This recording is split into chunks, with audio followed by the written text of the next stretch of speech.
একাত্তরকে আপনারা কোনোভাবে কি পাশ কাটিয়ে এরপরে সামনের দিকে 24-কে বড় করে তুলে ধরতে চান, বা 90 আপনি দেখেন, কোনোভাবে তুলনা করতে চান কিনা, বা না দেখেন না ওটাকে আপনি, ভুলে যেতে চান হ্যাঁ কিনা? আমি আপনাকে বলছি এই বিষয়টাই, আমি এই বিষয়টাই বলছি।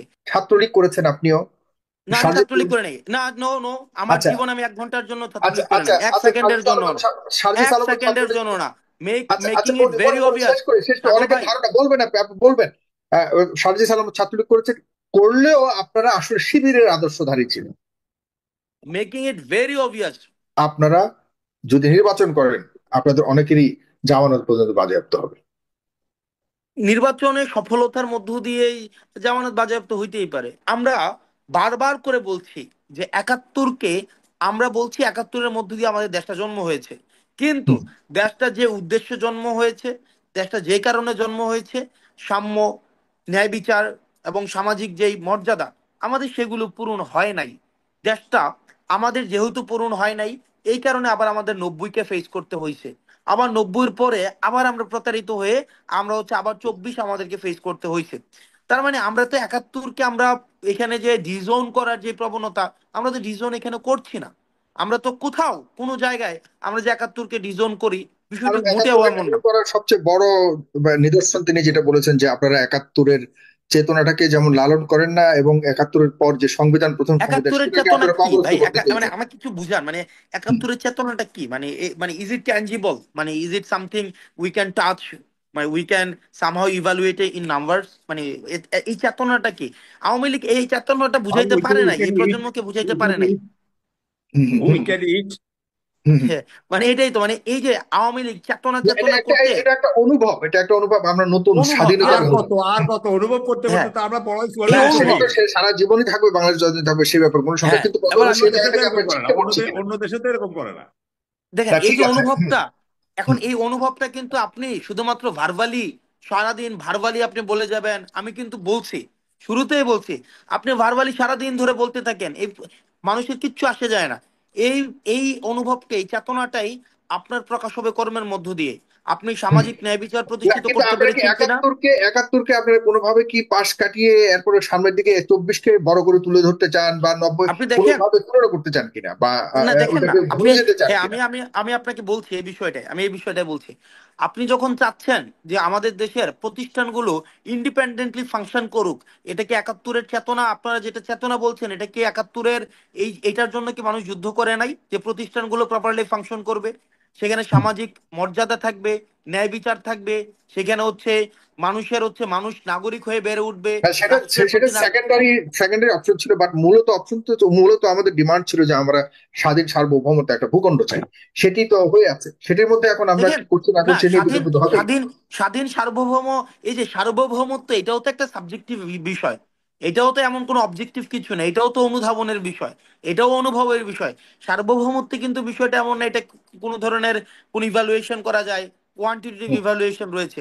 দেখেন, আপনি যখন আপনার মানুষ তার যে নাগরিক হিসেবে বেড়ে উঠবে, হুম, ইনস্টিটিউশনগুলো প্রপারলি ফাংশনাল হবে, সেখানে ন্যায় বিচার থাকবে, সুশাসন থাকবে, এটির জন্য যখন আপনি কাজ করবেন, এগুলো যখন আপনার চিন্তায় থাকবে এবং কর্মে প্রকাশ হবে, এগুলো হুম, শুধু চিন্তায় থাকবে, কর্মে প্রকাশ হবে, আপনার কর্মকাণ্ডের মধ্য দিয়ে এগুলো প্রকাশ ঘটবে, এর মানেই বুঝে আপনার মধ্যে 71 রয়েছে, 24 রয়েছে। এখন আপনি সারাদিন একদম দিন রাত 24 ঘন্টা আপনি বললেন আমি একাত্তর চেতনা ধারণ করি, কিন্তু সেগুলো আপনার কর্মে নাই, শুধু আপনি ভার্বালি রয়েছে, সেটাকে আমরা একাত্তরকে ধারণ করা বুঝে না। আওয়ামী লীগ কি একাত্তর ধারণ করে নাই? আওয়ামী লীগের মুজিব কোড কে পড়ে নাই? আপনি হুম। একটা মুজিব কোড, 6 বুতামলা একটা মুজিব কোড পড়ছেন, মানে আপনি একাত্তরের চেতনার ধারক বা একাত্তরের একক স্টেক হোল্ডার হয়ে গেছেন। আপনি এই যে অগাস্ট 8 একটা কালো পতাকা লাগাইছেন, আপনি হচ্ছে একাত্তরের একক স্টেক হোল্ডার হয়ে গেছেন। This is not how things function. Sagar ভাই, আমরা যেটা বারবার বলছি, আমরা সে সে ঠিক আছে, কিন্তু আবারও তিনি বলছি, যারা আবারও বলছি, ফজলুর রহমানের এখানে কয়েকটা যারা কার্যকরের রয়েছে, আরো কয়েকটা আমরা প্রশ্ন ছিল। আপনারা সংবিধানকে মানছেন না, 72 সংবিধান কবরস্থ করতে চেয়েছেন, আপনারা দ্বিতীয় রিপাবলিকান করতে চাচ্ছেন। কেন বর্তমান যে রিপাবলিকান আছে এটাতে সমস্যা কোথায়? আপনারা কি একাত্তরের পুরো বিষয়টাকেই বাদ দিয়ে নতুন করে এগুলি করতে চাচ্ছেন কিনা, এই ধরনের অনেকগুলো প্রশ্ন তো আছে। এবং পাশাপাশি আরেকটা গুরুত্বপূর্ণ প্রশ্ন করেছে, যে আপনারা আসলে ছাত্রলীগ করেছেন আপনিও, না আমি সার্জিস। ছাত্রলীগ করে নাই, না নো নো, আমার আচ্ছা জীবন আমি 1 ঘন্টার জন্য আচ্ছা ছাত্রলীগ করে আচ্ছা নাই, এক আচ্ছা, সেকেন্ডের জন্য না, সার্জিস এক আলমের সেকেন্ডের ছাত্রলীগ। জন্য না। আচ্ছা আচ্ছা, মেকিং ইট বলি ভেরি বলি বলি, অবভিয়াস। শেষ করে সাগর অনেকের ভাই, ধারণা বলবেন, আপনি বলবেন। সার্জিস আলম ছাত্রলীগ করেছেন, করলেও আপনারা আসলে শিবিরের আদর্শধারী ছিলেন। Making it very obvious. আমি হুম। আমার জীবনে 10 সেকেন্ডের জন্য আমি ছাত্রলীগ করি নাই। আমার দুইটা পোস্ট নিয়ে কথা হয়েছে আমার টাইমলাইনে এখনো পর্যন্ত। আমার টাইমলাইনে অন্তত মানে মানে 50টার মতো পোস্ট আছে ছাত্রলীগ বিরোধী। আমি হলে থেকে ছাত্রলীগের সমালোচনা করেছি, হলে থেকে। হুম। হলে থেকে ছাত্রলীগের আমার মাত্র দুইটা পোস্ট। একটা পোস্ট হচ্ছে বঙ্গবন্ধুর এই যে আপনার এই যে ইয়া নিয়ে, কিন্তু আপনারা এই ওই যে যে ছাত্রলীগের আমি ছাত্রলীগের আমি শেষ সাবেক করি। সভাপতি, সাবেক সভাপতি ইয়ের সাথেও বা আপনার কি বলে এটাকে, আম, সভাপতিকে আপনি অনেক ভিডিও, একটা একটা ভিডিওর মধ্যে সালাম টালাম দিয়ে কথা বলছিলেন, সেই ভিডিও তো অনেক ভাইরাল হয়েছে। হুম। হ্যাঁ, ভাইরাল হয়েছে। আমি যখন রেজিস্ট্রার বিল্ডিং এ আন্দোলন করেছি, আমার রেজিস্ট্রার বিল্ডিং এ আন্দোলনের সময় উনি একাত্মতা পোষণ করেছে। একাত্মতা পোষণ করে আমি এই যে র্যাটেপিজমের বিরুদ্ধে বা ডিজিটালাইজেশনের জন্য আন্দোলন করেছি, উনি এসে আন্দোলন একাত্মতা পোষণ করেছে, আন্দোলন সফল হয়েছে, আমি ওনাকে ধন্যবাদ জানিয়েছি। এটা এটা ভিডিও বার্তা ছিল, সিম্পল। এখন আচ্ছা, আপনি দেখেন আমার জীবনে আমি গোলাম কখনোই রাব্বানির কথা বলছি, হ্যাঁ। গোলাম রাব্বানি, হ্যাঁ গোলাম রাব্বানির কথাই বলছিলাম। তো হুম। সেই জায়গা থেকে 1 মিনিটে হচ্ছে কোনো ধরনের আপনি আমি আমি ছাত্রলীগ করে নাই, কেউ বলতে পারবে না। No one, no one, not any time in my life. এবার আসেন যে বিষয়টা বলেছেন যে আমরা ছাত্রলীগ করেছি কিন্তু শিবিরের হচ্ছে আদর্শধারী। এখন এই যে এগুলাই হচ্ছে কি, এগুলাই হচ্ছে 5ই অগস্ট পূর্ববর্তী রাজনৈতিক মডেল। আপনার মতের সাথে যখন মিলবে না, তখন আপনি ট্যাগ করবেন, কর্নার করা, আপনি কর্নার করে ফেলা। শিবির কর্নার করলে সহজ।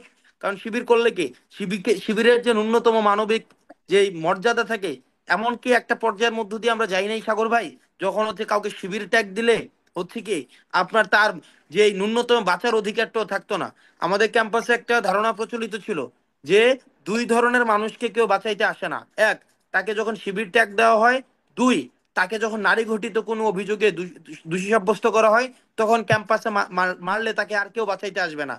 কেউ মারতেছে, গণহারে পিটাইতেছে, কেন পিটাইতেছে? সে শিবির, সুতরাং তার জন্য আর কেউ বাঁচাইতে আসবে না। তার মানে শিবিরের অবস্থানটা তো ওই জায়গায় ছিল। তার মানে রাজনৈতিকভাবে ঘায়েল করার জন্য যার সাথে মত পার্থক্য হইতো তাকে শিবির বলে দিত। যেমন আপনি বিএনপি ছাত্রলীগে এটা হয় নাই, ছাত্রলীগে যার সাথে মতের মিলতো না, ছাত্রলীগকে বলতো শিবির থেকে আসছে। তো তার মানে কি, এই জিনিসগুলাকে না আপনি হুম। রাজনৈতিক পরিমণ্ডলে এগুলাকে অত্যন্ত নেতিবাচক ভাবে দেখা হয়, খুবই হুম। নেতিবাচক ভাবে দেখা হয়। এই যে কর্নার কেরো দেওয়া, কিন্তু সেই মাইনাস আদর্শ করে আপনি দেওয়া। লালন করতেন কিনা সে প্রশ্ন করেছেন তিনি।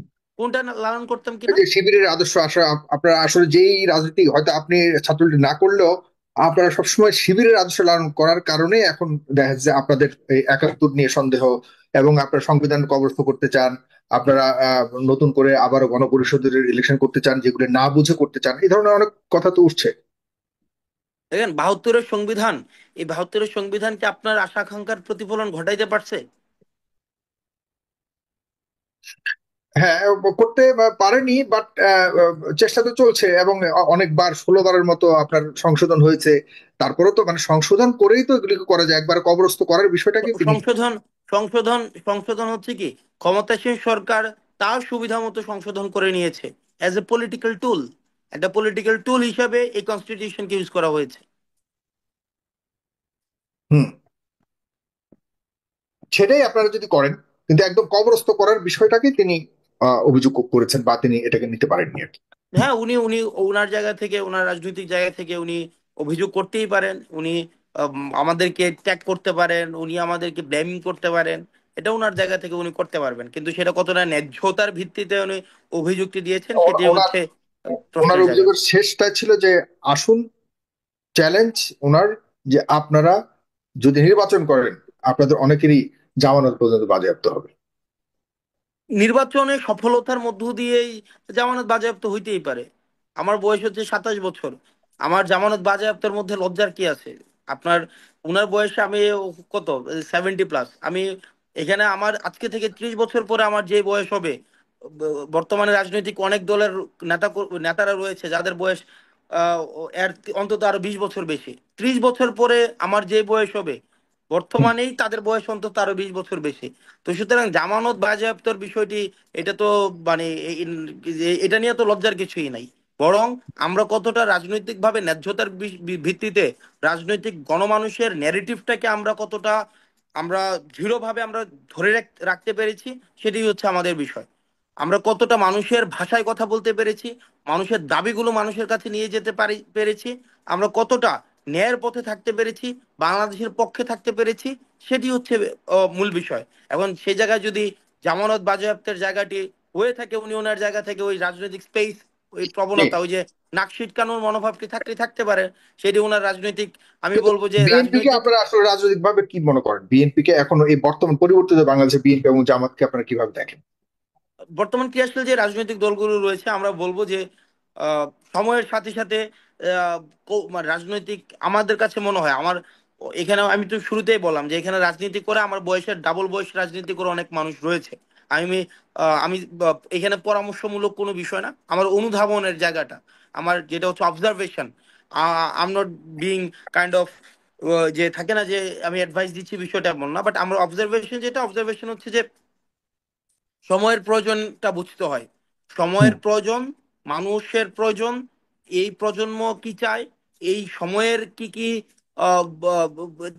জিজ্ঞাসা কি, সময়ের কি কি চাহিদা, এই বিষয়গুলোর সাথে সাথে রাজনৈতিক কর্মসূচি, রাজনৈতিক দর্শনের পরিবর্তন পরিবর্তন করার জন্য ইতিবাচক মানসিকতা রাখা উচিত। জি। আমার কাছে মনে হয় স্পষ্ট সব ধরনের প্রশ্নের উত্তর দিয়েছেন। আমরা চাই এরকমই, যে রাজনীতিবিদরা প্রশ্নের সম্মুখীন হবে এবং উত্তর দিবেন। হাসনাত আব্দুল্লাহ আমার কাছে মনে হয় কোনো প্রশ্নের উত্তর বাকি রাখেননি। আপনাকে অনেক অনেক ধন্যবাদ, পলাশ চৌধুরী, মারুফ মল্লিক এবং ডক্টর ফাজিল হক। সবাইকে অনেক অনেক কৃতজ্ঞতা জানাচ্ছি। প্রিয় দর্শক, ভালো লাগলে অনুষ্ঠানটিকে শেয়ার করবেন। আমরা আবারও কাল রাত 9:30 বা 10টার দিকে আপনাদের সাথে দেখা হবে। ধন্যবাদ।